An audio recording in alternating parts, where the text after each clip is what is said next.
Olá, pessoal, tudo bem? Sejam bem-vindos. Vamos aqui para mais uma aula. Espero que vocês tenham descansado bastante nessas férias, estejam bem animados. Hoje a gente vai ver um pouquinho sobre a revisão da tabela periódica, dando destaque a alguns pontos mais importantes, visto que esse conteúdo a gente já viu naquela live, na última aula do semestre anterior. Então, os objetivos aqui é uma revisão geral da tabela periódica sobre o que a gente viu, sobre o que foi visto e algumas atividades para vocês reforçarem mais o aprendizado.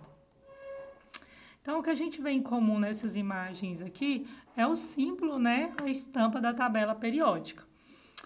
E apesar de alguns autores, né, considerar Dmitry Mendeleev como o pai da tabela periódica, nós temos que lembrar que ele foi sim muito importante, mas a tabela periódica que nós estudamos hoje, ela passou por evolução, né? Então, tem várias histórias aí, como a gente já viu, a lei das tríades, o parafuso, a lei das oitavas, a de Mendeleev aqui, né, que organizou nesse formato já bem parecido com o que a gente estuda hoje, que por isso que alguns autores consideram ele como o pai da tabela periódica, só que ele organizava pela massa atômica, e aqui nos elementos representativos, aqui no meio da tabela, tinha algumas incoerências com com as experiências que eram realizadas. Então, em 1913, Moseley, ele propôs uma alteração da tabela, manteve-se o formato em linhas e colunas, só que a tabela ela começou a ser organizada por ordem crescente do número atômico, que é a mesma coisa que é o número de prótons, né? E esses elementos que tinham alguma incoerência, eles foram alternados de lugar, ok? Então, a tabela periódica ela é muito importante para organizar. Como o supermercado ele é organizado a área de frios, áreas das frutas, de carnes, né? A tabela periódica também tem características importantes e a gente vai ver agora, a partir de agora, que a organização da tabela periódica tem tudo a ver também com a distribuição eletrônica, com as propriedades físico-químicas dos elementos, ok?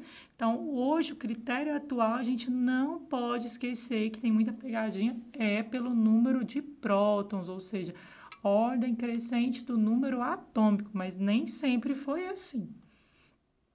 Então, aqui nós temos uma tabela periódica, um dos modelos, né? Que mostra que a legenda, os elementos são dispostos são em colunas, né? E linhas na horizontal. Essa tabela, as principais tabelas que tem o símbolo atômico, que ele é simbolizado com uma ou no máximo duas letras, lembrando que se for duas letras, a primeira é maiúscula, a segunda é minúscula. Por que essa diferenciação é tão importante? Se eu vejo CO, CO é o cobalto, com o O minúsculo. Se eu coloco o C maiúsculo e o O maiúsculo, eu tenho carbono e oxigênio, eu já tenho dois elementos, né? Mesmo exemplo do níquel, Ni, se eu colocar N e o I maiúsculo, eu tô falando do nitrogênio e do iodo. Então, se for duas letras, o mesmo elemento, é a primeira maiúscula e a segunda sempre minúscula, ok? Professora, mas eu já vi tabelas que aqui nos últimos elementos tem três letras. Esses últimos elementos foram os elementos que foram descobertos mais recentemente e algumas tabelas, às vezes, elas não estão atualizadas e trazem um nome provisório, mas é só isso mesmo. E também outro dado importante que tem na tabela periódica é os números. O que significa esse número e esse outro número aqui? O número exato, que é o número sempre o número menor, é o número atômico, que é o número de prótons, como mostra aqui na legenda. Um número maior, que ele pode vir exato ou não, ele pode vir com casas decimais, é o número de massa, ou peso atômico, massa atômica, que é a soma dos prótons mais os nêutrons, né? Então, esse número ele vai ser maior. E a gente também não pode esquecer, por isso que eu falei, olhando, menor é o número atômico, maior é o número de massa, né? Nunca o número de massa vai ser menor, ou vai ser igual, se eu tiver 0 nêutrons, né, que é o caso de um dos isótopos do hidrogênio, mas nunca a massa vai ser menor, ok? Porque ela é a soma, né, do número atômico, como a gente viu anteriormente, com o número de nêutrons.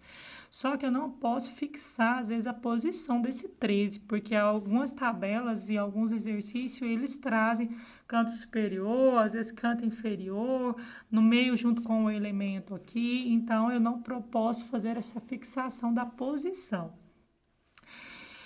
E então os elementos, essa distribuição dos elementos também, quando eu estou repetindo um elemento na segunda linha que está na mesma coluna, eu observo que esses elementos das mesmas colunas, ou seja, da mesma família na vertical, possuem funções periódicas semelhantes, que a gente vai ver mais à frente um pouquinho. E aqui é muito importante a gente diferenciar o que é período, o que é família. Períodos são as linhas, então, na horizontal. Então, a tabela periódica atual tem 7 períodos, a gente vai ver. São 7 linhas. Essas 2 linhas a gente vai ver que está aqui dentro dessa tabela, desse espacinho aqui, né? Como se fosse em 3D, como se estivesse para trás. Ela é colocada aqui só para melhor visualização. Período, ele pode ser chamado também de nível ou de camada eletrônica. Alguns livros também trazem como camada. Já as colunas, eu chamo de grupo ou família. As colunas são as linhas verticais, então, e a tabela periódica a gente vai ver tem 18 grupos ou 18 famílias. Então, aqui enumerando as famílias, eu tenho de 1 a 18. Então, a tabela periódica tem 18 famílias. Que as cores aqui são importantes. As cores dos elementos verdes são os elementos representativos, né? Os elementos representativos, algumas tabelas, a gente vai ver mais à frente, vai identificar aqui como um A, entre parênteses. Só que se eu colocar esse A, eu não vou poder colocar o 13, eu vou colocar como 3A. Porque aqui no meio eu tenho 10 colunas, ou seja, 10 famílias, que não são elementos representativos, são elementos de transição, ok? Eu tenho transição externa e transição interna, ok? E também eu tenho aqui o hidrogênio. Os elementos de transição, que são esses do meio e aqui, que está aqui dentro dessas 2 gavetas, eu chamo de gavetas, né?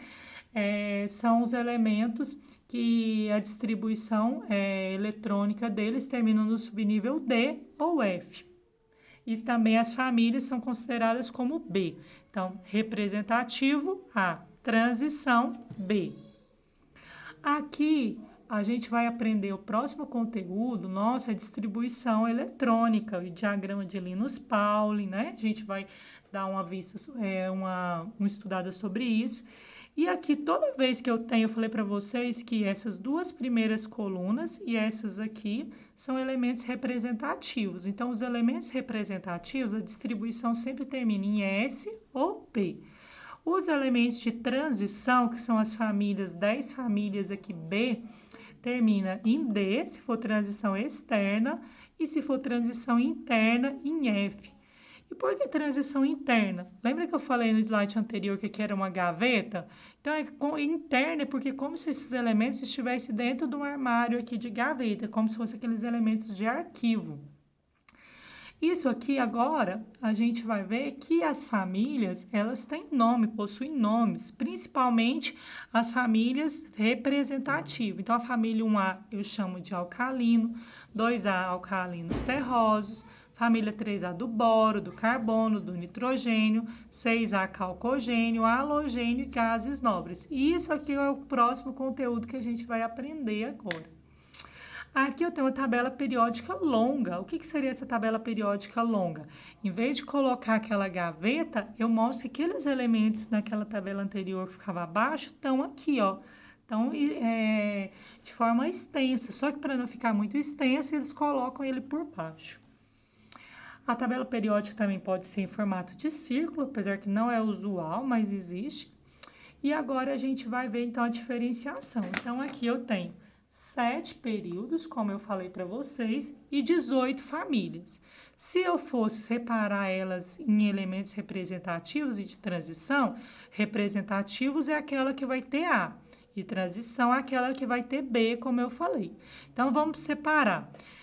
Eu sei que são 18 famílias, só que agora eu quero contar só o representativo. 1A, 2A.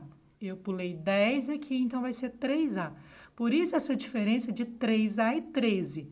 Quando eu coloco 13, eu não estou desconsiderando as 10 famílias aqui. Então, por isso 13. Se eu desconsiderar colocar o A, porque as do meio são B, aí seria 3. 3A, 4A, 5A, 6A, 7A, 8A. E a família B, por causa da distribuição eletrônica, eu começo aqui, ó, 1B, 2B. Aí eu volto 3B, 4B, 5B, 7B. E essas três últimas aqui é 8B, ok? E uma coisa importante também que a gente vai ver, que é a classificação. Aqui eu tô vendo a classificação. Eu tenho classificação de hidrogênio, que é o único elemento, uma classificação só para ele. Metais, que são todos os elementos de amarelo, não metais e gases nobres. Aqui essa cor aqui, rosinha mais claro e rosa mais escuro, ou púrpura, né? Tem diferenças desses comprimentos de onda da cor aí, é porque antigamente tinha uma diferenciação aqui de semimetais. O que é o semi? O que estaria entre o metal e o não metal. Mas atualmente também essa classificação nos livros mais atuais foi abolida também. Somente alguns autores trazem essa classificação. Então, aqui eu teria os não metais. A palavra A vem de negação, né? E não, por exemplo, então a metal é a mesma coisa que não metal. Então, eu tenho metal e não metal, ou seja, metal ou ametal. Então, aqui eu pus a palavra já metais para vocês perceberem. Então, metais, repetindo, ametais, gases nobres e hidrogênio. Aqui também é uma outra, só repetindo, para a gente ficar mais, memorizar um pouquinho mais. Então, família 1A é a família dos metais alcalinos. Começa lá com o lítio e termina com o frâncio. Por que eu não colocou o hidrogênio ali? Porque o hidrogênio não é um metal, né? Então, por isso que não começa com ele. Família 2A, metais alcalinos. O hidrogênio, gente, é um gás, né? Um gás muito leve, inflamável, combustível de foguetes. Aqui eu tenho os metais de transição externa. Família, o grupo do boro, do carbono, do azoto. O azoto por quê? Azoto é nitrogênio, no português de Portugal fala às vezes azoto. Azoto então é a mesma coisa que nitrogênio. Calcogênio, halogênio e que é a família dos gases nobres. Você está vendo aqui até que o acento tá em agudo, não calcogênio, não tá acento circunflexo, né? Porque esse aqui não é o nosso português. Família dos lantanídeos e família dos actinídeos. Por quê? Se você olhar naquela outra tabela que eu mostrei, o primeiro elemento que vem aqui é o lantânio. Então, se ele é o primeiro elemento, para ficar mais fácil, família ou série dos lantanídeos, porque está na frente, é como se ele mandasse, né? E aqui, família dos actínio ou actinídeos, que está aqui em frente, ok? Então, agora vamos treinar. Como eu falei para vocês, são 5 exercícios, tá bem fácil, bem tranquilo. São exercícios de revisão. Eu falei de maneira rápida, porque a gente já viu esse conteúdo, né? E agora, para facilitar um pouco mais, a gente vai testar agora uma outra opção de enviar as respostas. Ou vocês vão continuar enviando para mim pelo fórum, pelo GR8, da mesma maneira que vocês enviaram. Depois vocês fizeram no caderno, vocês tiram foto. O que eu vou pedir é o quê? Se vocês for enviar como arquivo do GR8, por favor, envie um anexo só, ok? Não precisa enviar todas as fotos. Você pega o Google, o In, ou o Word, ou algum outro aplicativo, cola todas as fotos, se deu mais de uma folha do seu caderno, né? E gera um arquivo só para ficar mais organizado. Ou então, você pode responder esse formulário, que são as mesmas questões, responder esse formulário aqui, e aí a resposta já vem com seu nome automático para mim. Mesmo você respondendo aqui, vindo a resposta, eu te peço que você entre no fórum e coloque lá no GR8. Respondi o formulário. Por quê? O GR8 fica arquivado, né? É o oficial que o colégio adotou e também é o que gera a frequência para vocês. Então, vocês precisam ir lá e estar falando para mim, mencionando. Sua professora, já respondi lá o formulário. Gente, fiquem com Deus. Aqui são os exercícios, são 5 exercícios só, de múltipla escolha, estão fáceis. Muito obrigado pela atenção de vocês, foi um prazer. E como eu disse, a cada dia vocês vão ver química não é difícil, é mais fácil que tomar sorvete. Conto com vocês e qualquer coisa, qualquer dúvida, estou no plantão de dúvida. Façam os exercícios, vamos lá, não deixem acumular. Beijão, fiquem com Deus.